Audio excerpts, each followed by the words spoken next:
Assalamualaikum warahmatullahi wabarakatuh.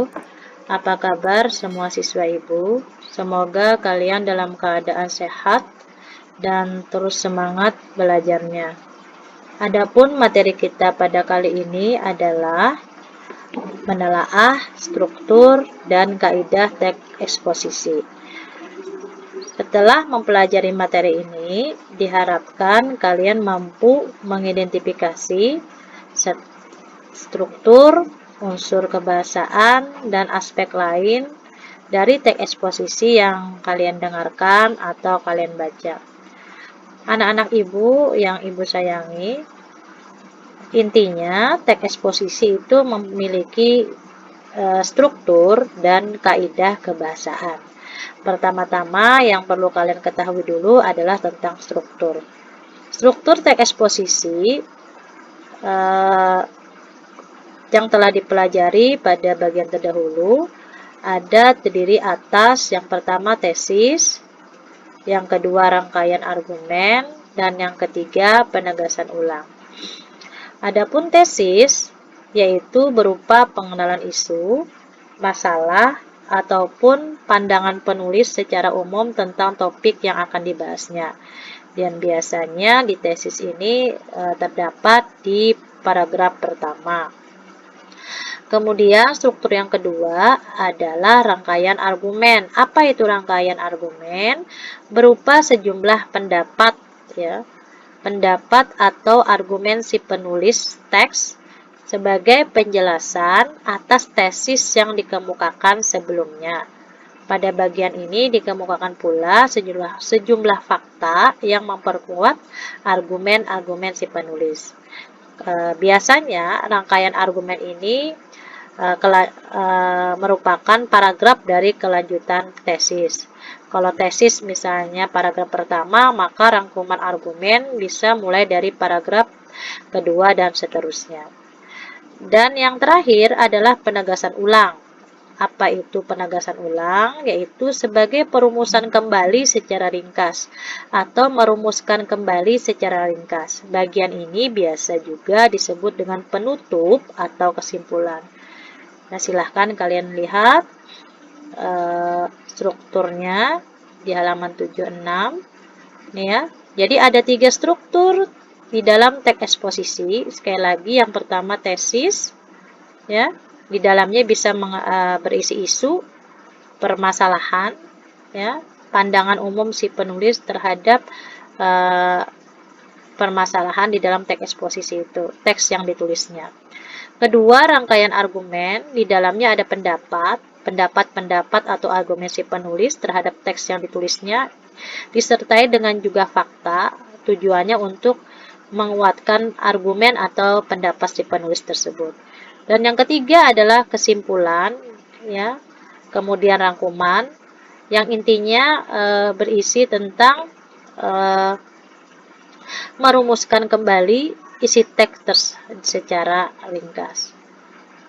Tadi anak ibu adalah struktur teks eksposisi. Sekarang kita masuk pada contoh, ya. Perhatikan struktur teks eksposisi berikut yang ada di halaman 77. Ya. Teks eksposisi berjudul introspeksi diri di hari pahlawan. Sekali lagi judul teks eksposisi introspeksi diri di hari pahlawan. Ya. Pada paragraf pertama, ya. Paragraf pertama ini dinamakan tesis. Mengapa dinamakan tesis paragraf pertama? Karena di dalamnya berisi tentang suatu permasalahan atau suatu pandangan mengenai perlunya peringatan Hari Pahlawan.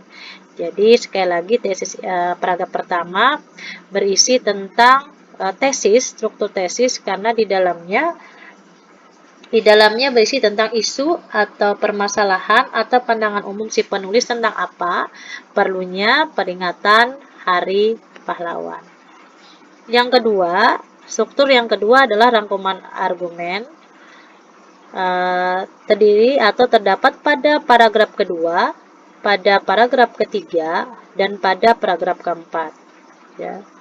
Mengapa paragraf kedua, ketiga, dan keempat ini disebut rangkaian argumen? Karena di dalamnya terdapat pendapat-pendapat dari si penulis. Ya. Yang pertama diambil dari paragraf kedua tentang latar belakang perlunya Hari Pahlawan. Kemudian pendapat yang ketiga, paragraf ketiga, besarnya pengorbanan para pejuang. Dan paragraf keempat, pendapat atau argumen penulis tentang kondisi generasi bangsa yang mementingkan diri sendiri. Ya. Jadi di dalam rangkaian argumen paragraf kedua, ketiga, dan keempat ini ada terdapat pendapat si penulis mengenai latar belakang perlunya Hari Pahlawan, besarnya pengorbanan para pejuang, dan kondisi generasi bangsa yang mementingkan diri sendiri. Selain itu juga ada fakta-fakta yang menguatkan pendapat dari si penulis. Contohnya kita ambil di paragraf kedua, ya, kalimat pertama. Ya, sejarah perlunya memperingati Hari Pahlawan bermula dari perlawanan Rek Arek Surabaya pada 10 November 1945. Ya, ini merupakan suatu fakta perlawanan Rek Arek Surabaya yang dilakukan pada tanggal 10 November 1945. Terakhir, rangkuman struktur eksposisi adalah penegasan ulang. Penegasan ulang di dalam teks ini terdapat pada paragraf ke-5, paragraf ke-6, dan paragraf ke-7. Ya, jadi ada 3 paragraf dalam penegasan ulang. Ya. Apa penegasan ulangnya? Setelah di dalam paragraf 5, 6, dan 7, kesimpulan secara ringkasnya adalah pentingnya peringatan Hari Pahlawan, perlunya para pejabat untuk menghayati perjuangan para pahlawan. Jadi sekali lagi di dalam penegasan kembali ini berisi tentang kesimpulan secara ringkas, ya, menyimpulkan kembali secara ringkas, ya, tentang apa yang telah dibicarakan di paragraf pertama, paragraf kedua, paragraf ketiga, dan paragraf keempat. Dan kebetulan penegasan kembali ini terdapat di paragraf kelima, ke-6, dan ke-7. Kesimpulannya, pentingnya peringatan Hari Pahlawan, perlunya para pejabat untuk menghayati perjuangan para pahlawan. Semoga siswa ibu bisa memahami, karena setelah itu kita lanjut ke halaman 81. Apa yang ditelaah lagi dari teks eksposisi selain struktur, yaitu kaidah kebahasaan teks eksposisi. Tadi yang pertama sudah menelaah struktur teks eksposisi, yang kedua menelaah kaidah kebahasaan teks eksposisi. Ya. Di dalam pada umumnya, ya, ada 5 kaidah kebahasaan di dalam teks eksposisi. Pada umumnya, yang pertama menggunakan kata-kata teknik atau istilah. Ya, menggunakan kata teknik atau istilah yang berkenaan dengan topik yang dibahas. Misalnya topiknya tentang kehutanan, ya, atau judulnya tentang kehutanan, pokok pembicaraannya temanya tentang kehutanan yang menjadi pokok bahasan, sehingga di dalam teks itu ada muncul istilah-istilah, misal penebangan liar, hutan lindung, hutan alam, hutan rawa gambut, dan sebagainya. Jadi kata istilah atau peristilahan ini tergantung dari topik yang dibahas, ya. Kalau misalnya tadi tentang judulnya introspeksi diri di Hari Pahlawan, maka istilah yang terdapat di dalamnya bisa, salah satu contoh di sini kita ambil misalnya pahlawan, ya. Ya, misalnya pahlawan itu merupakan salah satu istilah yang terdapat, atau juga ini bambu runcing, ya, bambu runcing itu merupakan suatu istilah di kaidah kebahasaan yang pertama, ya, menggunakan kata teknik atau peristilahan. berkenaan dengan topik yang dibahas. Kedua, menggunakan kata-kata yang menunjukkan hubungan argumentasi atau kausalitas. Atau kausalitas ini bisa dikatakan sebab akibat ya. Ada sebab, ada akibat. Misalnya jika ada kata sebab, ada kata karena, dengan demikian akibatnya, oleh karena itu, oleh sebab itu, dan lain-lain ya. Apabila di dalam kalimat itu ada menyatakan kata seperti ini ya, itu namanya hubungan argumentasi atau kausalitas atau sebab akibat, yang menyatakan sebab akibat ya. Selain itu dapat pula digunakan kata-kata yang menyatakan hubungan kronologis atau keterangan waktu, ataupun kata-kata yang menyatakan perbandingan atau pertentangan. Misalnya sebelum itu yang menyatakan keterangan waktu ya. Kemudian setelah itu pada akhirnya sebaliknya. Sebaliknya ini adalah menyatakan perbandingan atau pertentangan. Berbeda halnya, namun, tetapi ya, dan sebagainya ya, dan lain-lain. Yang jelas menyatakan hubungan kausalitas sebab akibat, bisa juga hubungan kronologis atau waktu, keterangan waktu, dan bisa juga ada yang menyatakan hubungan perbandingan atau pertentangan. Yang ketiga, kaidah kebahasaan teks eksposisi menggunakan kata-kata kerja mental atau mental verba ya, yang menggunakan hasil pemikiran. Contohnya diharapkan, memprihatinkan, memperkirakan, mengagumkan, menduga, berpendapat, berasumsi, menyimpulkan, dan lain-lain. Ya, menggunakan kata kerja mental atau mental verba atau yang menyatakan atau menggunakan suatu hasil pemikiran di dalam pembahasan itu. Yang keempat, menggunakan kata-kata perujukan ya, karena di dalam teks eksposisi itu kan ada unsur fakta, maka di sini kaidahnya ada menggunakan kata-kata perujukan. Misalnya, berdasarkan data titik ya, data apa nanti ya. Jadi bisa digunakan berdasarkan data titik. Merujuk pada pendapat si A titik ya. Jadi ini kata perujukan. Tujuannya untuk menunjukkan adanya suatu fakta.